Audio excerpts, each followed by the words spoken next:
Donc, bon avant-midi, bon matin à tous. Tous ceux qui visionnent cette vidéo, ceux qui ne me connaissent pas, je m'appelle David Osman de l'église de Dieu de Saint-François. Je suis l'un des leaders d'Influence Jeunesse. Et d'entrée de jeu, j'aimerais vous dire, je l'ai déjà dit, mais je vais le répéter encore, on vit des moments vraiment difficiles présentement. On vit des moments où l'église, la bâtisse est fermée, mais la COVID ne peut pas fermer la vraie église. La vraie église qui est qui tu es, la vraie église qui est à l'intérieur de toi. Quelqu'un dit, David, tu dis n'importe quoi, je ne te crois pas. J'ai donné un vrai exemple. L'exemple, c'est Jésus. Jésus qui, partout où il passait, il y avait, la parole va dire que la foule le suivait. Qu'est-ce que ça veut dire ça en d'autres termes? Ça veut dire que partout où Jésus passait, il était l'église. Partout où Jésus allait, les gens le suivaient parce qu'ils sentaient que cet homme-là avait un message à donner. Où ce que je veux en venir avec toi, c'est que tu es une église sur deux pieds. Partout où tu vas, que ce soit dans ton travail, que ce soit dans la rue, que ce soit dans ta famille, dans ta maison, peu importe où tu es, tu as la capacité d'être l'église parce que c'est qui tu es à l'intérieur de toi. Et je sais qu'on vit présentement des moments de confusion. Je sais qu'on vit des moments anxiogènes en ce moment, mais j'aimerais te dire que après chaque saison de noirceur, après chaque saison de disette, il y a une saison de bénédiction sans mesure qui suit. Même si ça ne va pas bien aujourd'hui, demain ça va bien aller. Il y a ce chant que je chante toujours qui dit « On seul bagaille moins qu'on est, faut que ça change, pas décourager, toujours être à prier parce que bagaille n'a pas prêté comme ça, il pas prêté comme ça, faut que ça change. » Ça veut dire que peu importe ce qui se passe présentement, il faut que ça change. Dieu est le même Dieu hier, aujourd'hui, éternellement. Il est encore sur son trône. Et j'aimerais confirmer à quelqu'un que cette saison-là n'est que passagère.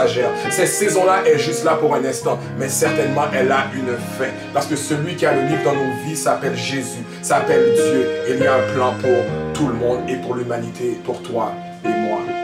Et je ne veux pas être long aujourd'hui, je ne veux pas être long, mais je veux partager un message qui est monté sur mon cœur. Et ce message qui est monté sur mon cœur m'a paru bizarre.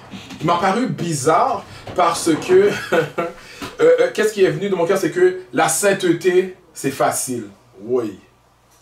Je vois tous les gens qui sont en train d'écouter le live présentement, ils sont tous déconnectés. Parce que j'ai dit la sainteté c'est facile, les gens disent David de quoi tu parles. Oui, la sainteté c'est facile parce que pendant ces dernières semaines, Dieu me parlait, Dieu me montrait certaines choses pour me faire réaliser qu'on comprend mal le concept d'être saint, on comprend mal le concept de la sainteté.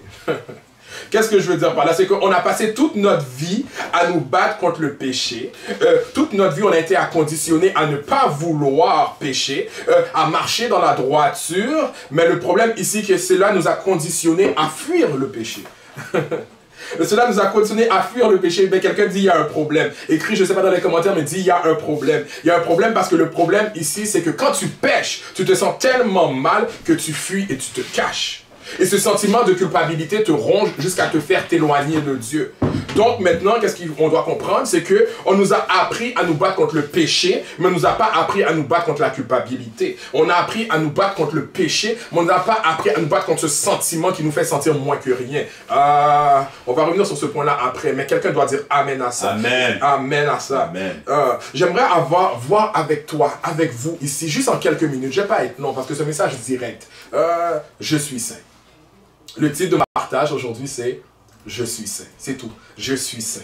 Je suis saint. Dis-le, je suis saint, je suis saint, je suis saint. Et j'aimerais voir avec vous trois choses importantes que je pense qui vont changer votre vie aujourd'hui. C'est que premièrement, la sainteté, c'est mon identité. La sainteté est en moi et la sainteté est un style de vie. Je répète, la sainteté, c'est mon identité. La sainteté est en moi et la sainteté est un style de vie. Vous allez voir avec moi dans 1 Corinthiens 1 verset 30 qui va dire comme suit. Or c'est par lui que vous êtes en Jésus-Christ, lequel de par Dieu qui a été fait pour nous justice et sanctification et rédemption. Quelqu'un crie je suis saint. Et dans Jérémie 5 verset 1, dans la version Darby, on peut lire avant que je te formasse dans le ventre de ta mère, je t'ai connu et avant que tu sortisses de son sein, je t'ai quoi? Je t'ai sanctifié. Je t'ai établi prophète pour les nations. Je t'ai sanctifié avant. Bouscule ton mari, réveille ta femme, pousse ton frère, écris je suis saint. C'est deux passages. Il faut comprendre que le fait d'être saint n'est pas quelque chose qui est venu après. Au commencement de toute chose, Dieu nous a créés saints. Il nous a sanctifiés. Donc, le fait d'être saint fait partie intégrante. Le fait d'être saint fait partie totale de mon identité. Amen, quelqu'un. Je ne me bats pas pour être saint. Et c'est ça le problème. Le problème, c'est qu'on se bat, mais non, je ne me bats pas pour être saint. J'ai rien à prouver à quelqu'un. Je suis saint. Ça fait partie de mon ADN. Je n'ai pas à me battre pour ça, parce que je suis. Et le plan du diable, justement, c'est ça le plan du diable. En fait, Dieu a communiqué avec mon esprit et Dieu m'a fait comprendre qu'il y a le temps pour nous de vivre un vrai évangile. Il y a le temps pour nous de vivre un fresh gospel, un real gospel, un évangile maintenant qui est tellement bon que tu n'as pas besoin d'être qualifié pour le vivre. Un évangile que Dieu, lui, va te qualifier. Et la beauté de cet évangile, c'est que c'est Dieu qui qualifie. Et il y a des gens, c'est pas de notre faute parce qu'on a été éduqués avec un certain évangile, un évangile légaliste. Ok, je sais qu'on n'est pas d'accord avec ce que je veux dire, mais ça ne me dérange pas. Il y a des gens que moi j'appelle les TTS, les très très spirituels. Et ces gens-là, les très très spirituels, sont déjà au ciel dans leur tête. On est sur la terre, mais eux sont déjà au ciel. Et je pense qu'il est important de déraciner cet esprit de religiosité. C'est le temps de cet esprit de jugement, c'est le temps de déraciner cet esprit de légalisme qui nous empêche de connecter avec la grâce de Dieu. Le problème, c'est pas que Dieu veut pas nous faire grâce, le problème, c'est qu'on a tellement été éduqués dans ce cocon légaliste que quand on fait quelque chose de mal, on se sent mal.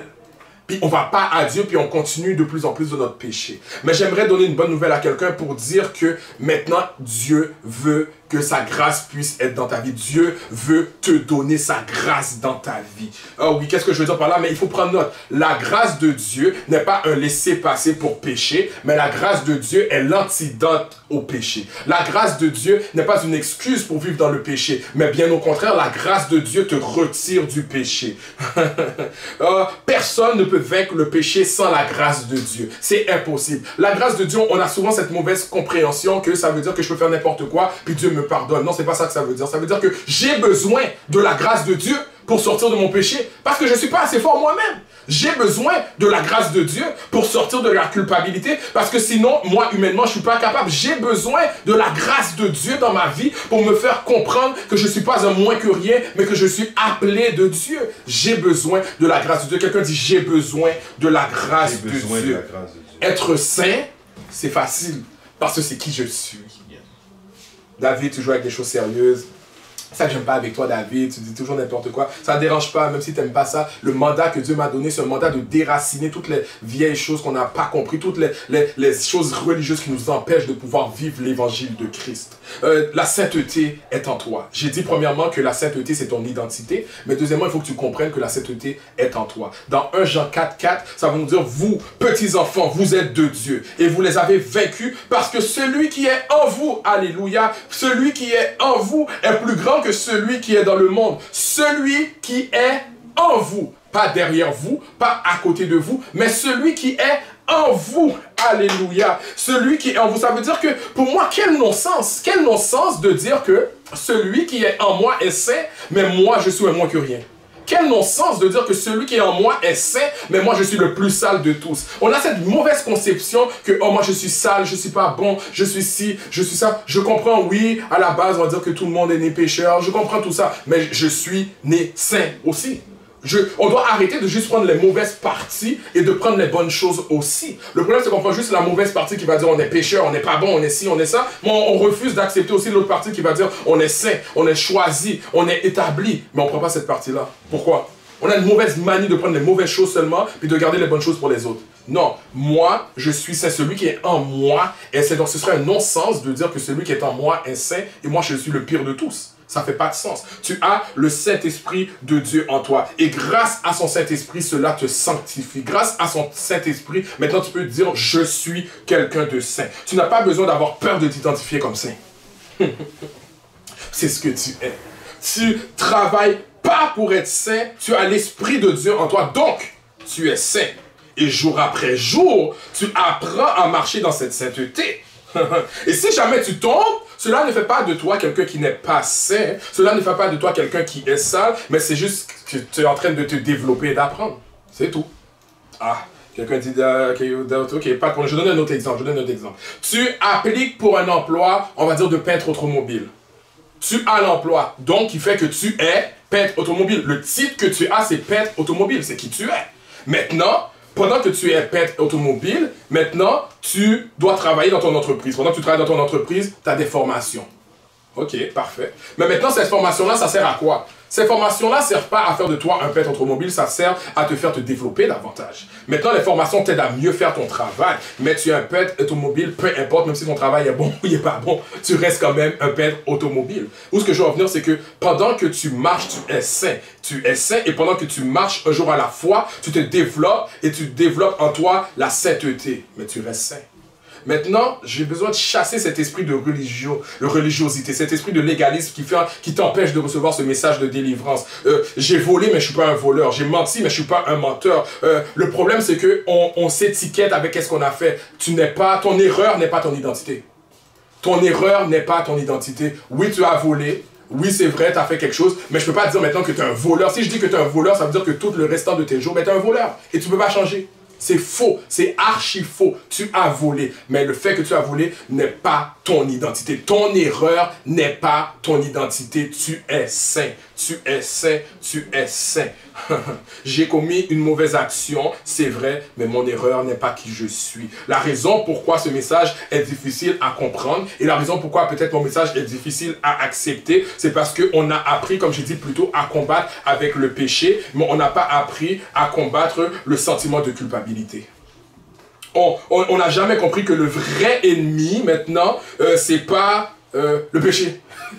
Le vrai ennemi, c'est le fait de se sentir coupable. C'est ça le vrai ennemi. Parce que maintenant, on se sent coupable et on se dit que peu importe la grandeur de mon péché, Dieu ne va jamais me pardonner. C'est ce qu'on se dit. Donc c'est ça le vrai ennemi. Et le problème ici, c'est qu'il est plus difficile de sortir quelqu'un de la culpabilité que de le sortir du péché. Donc, en d'autres termes, je retourne ma phrase, c'est plus facile de sortir quelqu'un du péché que de le faire sortir de la culpabilité. Ah, David, tu dis n'importe quoi, inquiétez-vous pas, j'ai des munitions, il n'y a pas de problème. Dans Genèse 3, on peut lire que le serpent va arriver, le diable va venir tenter Ève. Il va venir tenter Ève, histoire courte, il va lui dire, oh, est-ce que Dieu a réellement dit, etc.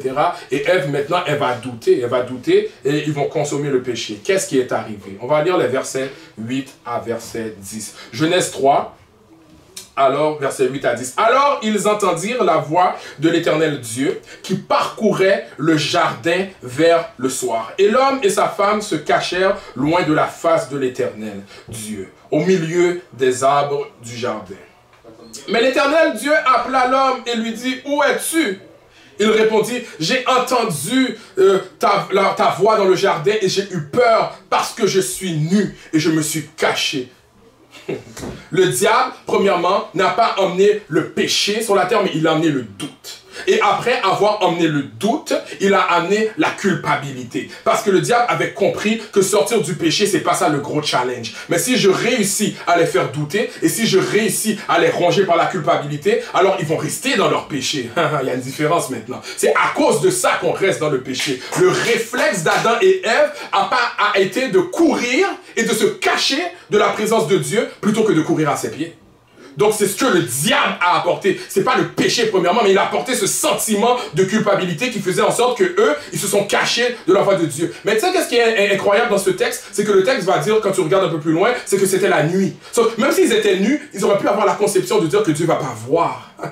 Ils auraient pu dire qu'il fait noir, Dieu va pas voir. Mais non, ils n'ont pas eu ce réflexe-là. Ils ont dit, wow, je vais me faire attraper, j'ai péché, je suis exposé, je dois me cacher. Au lieu de courir au pied de Dieu. Et une des raisons pourquoi le roi David est un de mes personnages préférés, c'est que le roi David a fait tout ce qui est pas beau qui peut exister sur la terre. Mais à chaque fois qu'il faisait quelque chose, il courait au pied de Dieu. Parce qu'il savait, et c'est pour ça qu'il était l'homme selon le cœur de Dieu, parce que Dieu savait qu'il était pécheur, Dieu savait qu'il n'était pas le meilleur, mais Dieu savait que c'est un homme qui avait un vrai cœur pour lui. Et c'est ça l'important. David maintenant courait au pied de Dieu dès qu'il faisait quelque chose de mal. Je t'encourage à courir au pied de Dieu quand ça va pas. Je t'encourage à courir au pied de Dieu quand tu fais quelque chose que tu sens qui n'est pas bon, plutôt que d'aller te cacher. Le diable a compris cela. Il a compris que Adam et Ève, de les faire se courir, de se cacher, plutôt qu'aller au pied de Dieu, allait les faire sentir coupables. La raison pourquoi nous nous cachons de Dieu après avoir commis une erreur et que nous nous identifions plus au fait d'être pécheurs qu'au fait d'être saints. Je répète ça. La raison pourquoi nous nous cachons de Dieu après avoir commis une erreur, c'est parce que nous nous identifions plus au fait d'être pécheurs qu'au fait d'être saints. nous nous identifions plus au péché qu'à la sainteté. La culpabilité nous pousse à nous cacher de Dieu, alors qu'il faut au contraire courir à ses pieds. Arrête de t'identifier au diable, arrête de t'identifier au péché, mais commence à t'identifier à Jésus et à la sainteté. Dis ça, je brise ce sentiment de culpabilité et je le remplace par l'amour et la grâce de Dieu dans ma vie. Dis, je brise ce sentiment de culpabilité et je le remplace par l'amour et la grâce de Dieu dans ma vie. Répète encore, je brise ce sentiment de culpabilité et je le remplace par l'amour et la grâce de Dieu dans ma vie. Oui, parce que nous vivons dans un monde, nous vivons dans une société où ce que nous vivons pour être sauvés et pour éviter l'enfer. Nous vivons pour être saints dans le ciel, alors que Dieu veut que nous soyons saints sur la terre. Nous vivons maintenant d'une manière où ce que sur la terre, on veut être saint dans le ciel, on veut aller... Non, tu ne devrais pas vivre pour éviter l'enfer, mais tu devrais vivre pour glorifier le nom du Seigneur. Tu ne devrais pas vivre pour éviter l'enfer. Je ne suis pas en train de dire de faire n'importe quoi, je suis en train de te dire que ça peut pas... il faut arrêter d'avoir derrière nos têtes la mauvaise chose. Pourquoi je dois vivre pour éviter l'enfer? Pourquoi pas vivre pour gagner le paradis? Pourquoi je dois vivre, pourquoi je dois avoir toujours cette mauvaise conception de qu'est-ce qui est négatif, au lieu de juste voir la chose positive, pour dire, tu sais quoi, je vais vivre sur cette terre-là, je vais être saint sur la terre, je vais impacter les gens, je vais changer, je vais impacter les nations, je vais faire des nations des disciples, mais on doit se dire, oh non, je vis pour pas aller en enfer. Pourquoi? Non, moi, oui, je veux pas aller en enfer, je veux pas. Mais sauf que je ne vis pas, chaque jour je ne me réveille pas en me disant ça. Chaque jour je me réveille en me disant comment je peux changer la vie d'une personne positivement aujourd'hui. C'est comme ça qu'on devrait. Vous êtes le sel de la terre. Le sel de la terre, c'est toi qui donnes la saveur aux gens autour de toi. Arrête de penser aux choses négatives et pense aux choses positives. Maintenant, David, tu dis que je suis saint. Tu dis que Dieu m'a établi saint. Tu dis que Dieu a ce plan-là pour moi. Comment je fais pour recevoir cela? Premièrement, tu reçois toujours ton identité, excusez-moi, par la foi. Okay? Quelqu'un dit par la foi. Par la foi, tu es saint par la foi. Tu marches dans la sainteté par la foi. Tu apprends à marcher malgré les embûches par la foi. J'aimerais encourager quelqu'un en lui disant, reste saint malgré les tentations. Reste saint malgré les opportunités qui en réalité sont des cadeaux empoisonnés. Reste saint malgré que tout le monde préfère vivre dans la débauche. Reste saint malgré que tout le monde te niaise. Reste saint malgré que tout le monde dise que tu es arriéré. Reste saint malgré que tout le monde dit que tu n'as pas rapport. Reste saint malgré que quand c'est difficile. Reste saint même quand tu as des opportunités que tu as tellement envie de prendre mais que tu peux pas. Reste saint, reste saint. Ma culture, c'est la sainteté. Mon identité, c'est la sainteté. La sainteté coule dans mon ADN. Quelqu'un déclare avec sa bouche, je suis saint, je suis saint. On a vu que la sainteté est mon identité.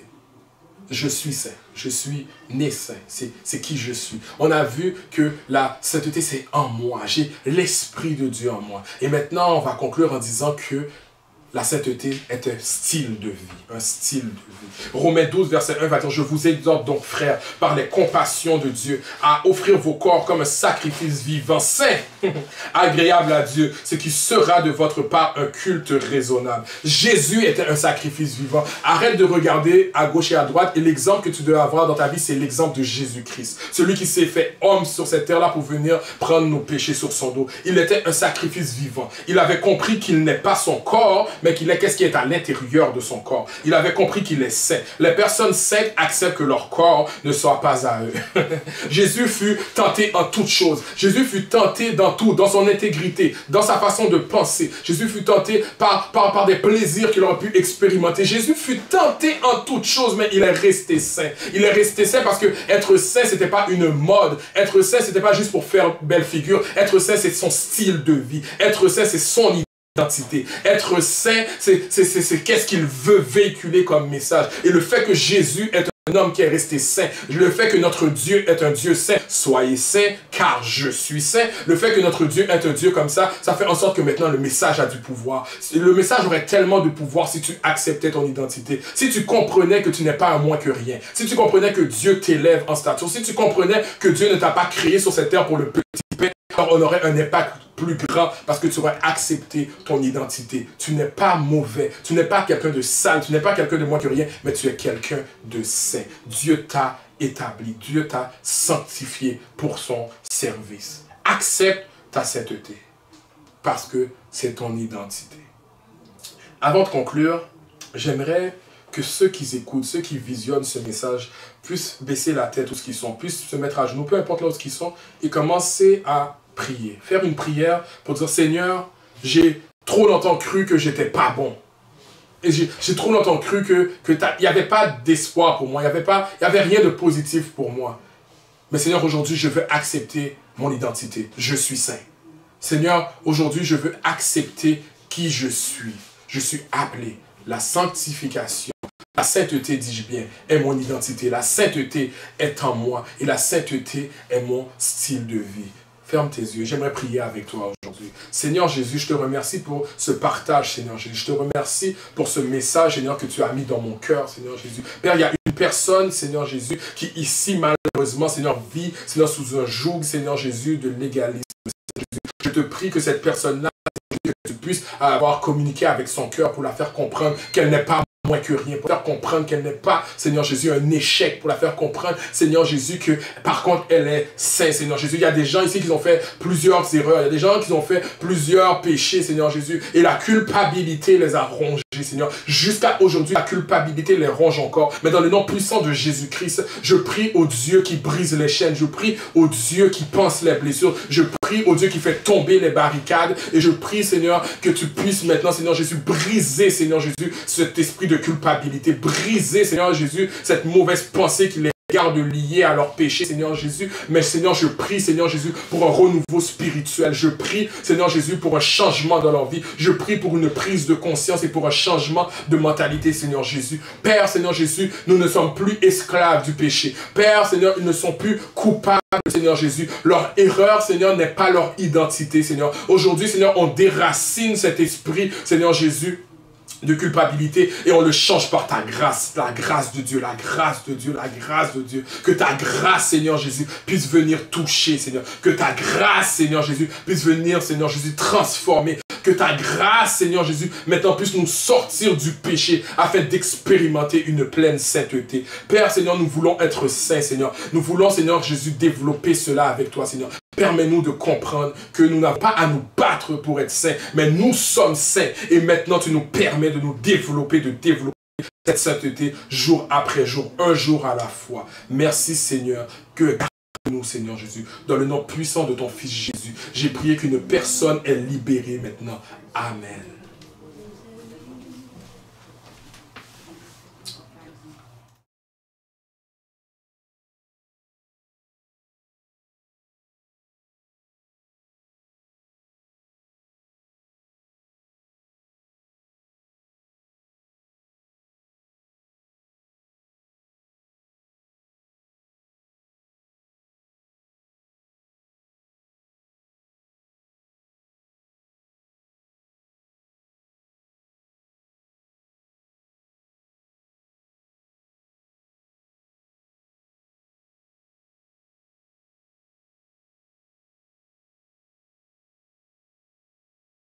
Éternel, gloire à Jésus, gloire à Jésus.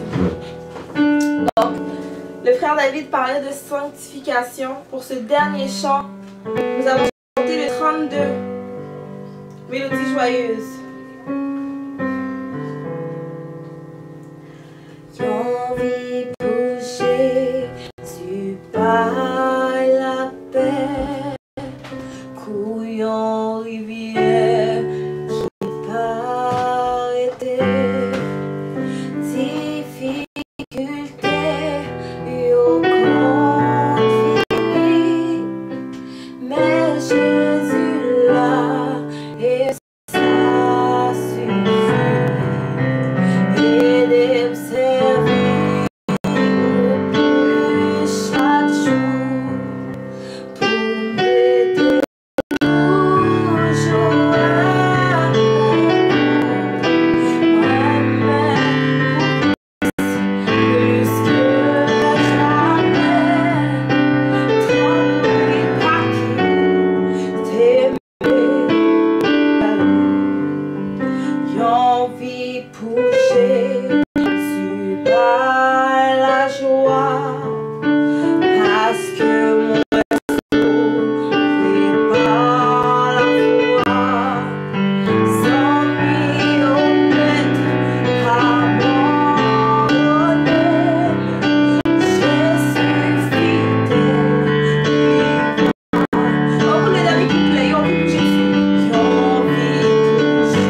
Amen. Béni soit l'Éternel. Béni soit l'Éternel. Gloire à Jésus. Gloire à Jésus, quel que soit côté, balance les mains, balance les mains, balance les mains. Dis gloire à Jésus. Gloire à Jésus. Victoire au nom de Jésus. Délivrance au nom de Jésus. Amen et amen. Nous remercions le Seigneur pour le moment que nous avons passé ensemble. Le Seigneur nous a bénis richement. Nous bénissons le nom du Seigneur pour son assistance, sa présence parmi nous. Et pendant que nous parlons d'annonce et puis prononcer la bénédiction, nous rappelons aujourd'hui, pendant que c'est Jeanne, Charles nous souhaitait bonne fête parce que c'était l'anniversaire de sœur Jeanne. Et nous souhaitons aussi c'est Joanne Narcisse, bonne fête, qui va être la fin du mois. Et aussi c'est Evelyne L'amour, bonne fête. Nous demandons, on va prendre le temps pour appeler sœur Jeanne, appeler sœur Joanne Narcisse, c'est L'amour, Evelyne L'amour, pour les souhaiter bonne fête. Frère Philippe Clairvoy aussi. Alors, nous t'arrivons, on prend mon sayo, souhaiter bonne fête, frère Philippe Clairvoy, c'est Jeanne, Charles, c'est Evelyne L'amour, c'est Joanne Narcisse. Alors, nous vous souhaitons bonne fête au nom de l'Église de Dieu de Saint-François et puis nous des collaboratrices et collaborateurs, on va aller où pour souhaiter une bonne fête. Alors, merci beaucoup. Alors, ne vous inquiétez pas, quelles que soient les circonstances, on va toujours trouver le moyen pour nous capables de communiquer l'évangile à nous-mêmes. Alors, prosternez-nous, pas oublier. Et ce soir, nous aurons Sœur Marjorie et Frère Philippe comme prédicateur et Sœur Marjorie comme mon cap dirigé. 7h pour 8h45. Lundi soir, c'est la prière. 6h45 pour 8h30.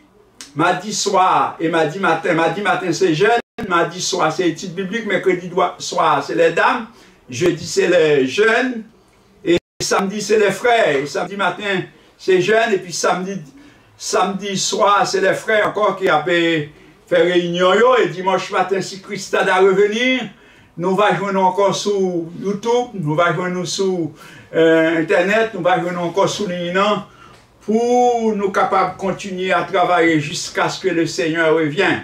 Alors nous demandons, s'il vous plaît, collaborer avec nous au point de vue finance, pour nous capables toujours actifs, pour nous capables de communiquer, à joindre avec vous, quel que soit côté nous. Alors, à prononcer bénédiction, l'église ouverte.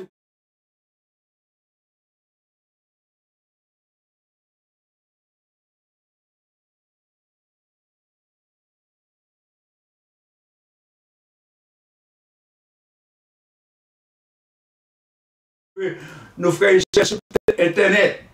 Seigneur, nous demandons au nom de Jésus. On va retirer le fardeau. Il y a des gens qui promènent avec le fardeau de culpabilité. Il y a des gens qui promènent avec le fardeau parce que ils ont fait un péché. Et puis ils sentent qu'ils ont un fardeau qui coupe. Nous demandons au nom de Jésus. Matin, on va comprendre que tu as effacé nos lettres de péché.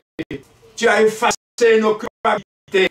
Parce que tu as dit à ta parole, autant l'Orient et l'Occident, autant tu as dit de nous nos iniquités. Comme un père a compassion de ses enfants. Si tu as compassion de nous.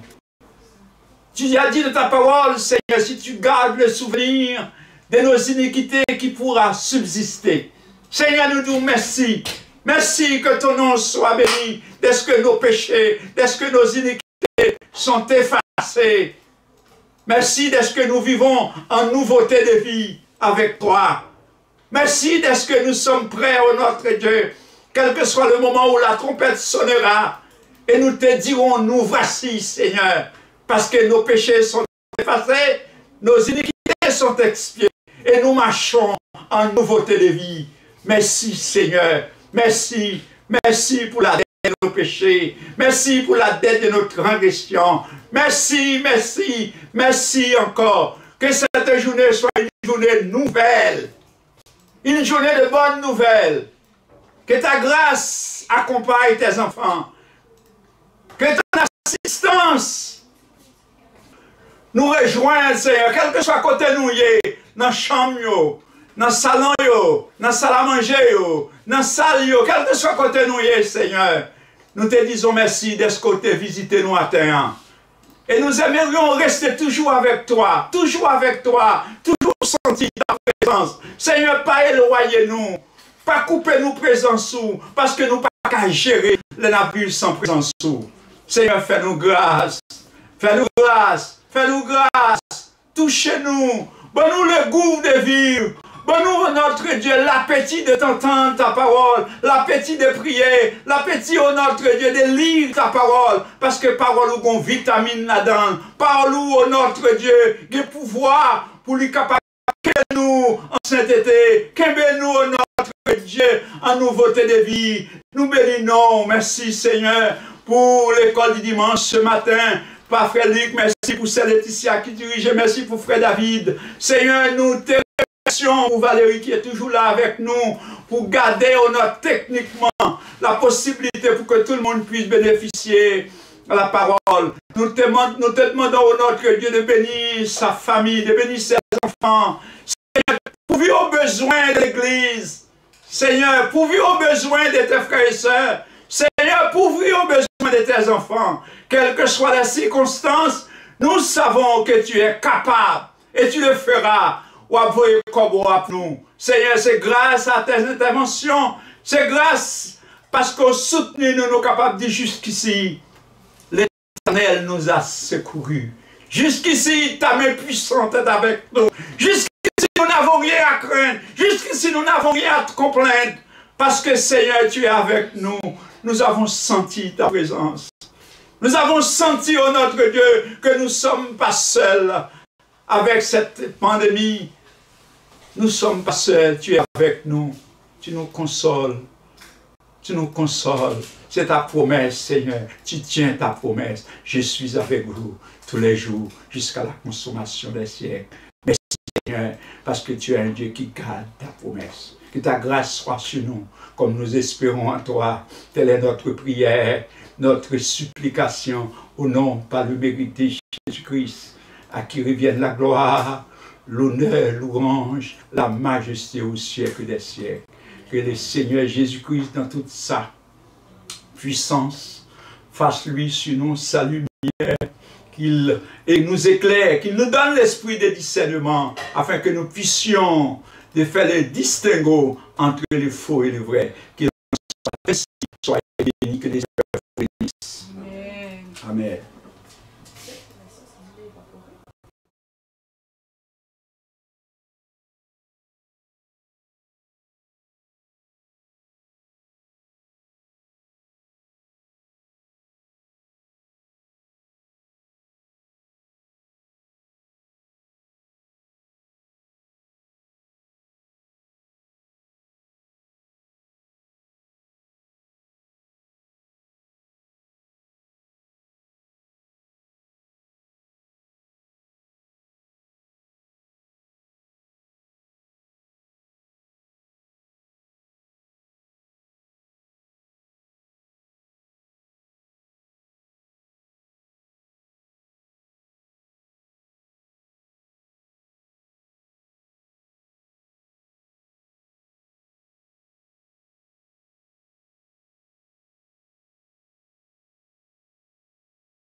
Shaw.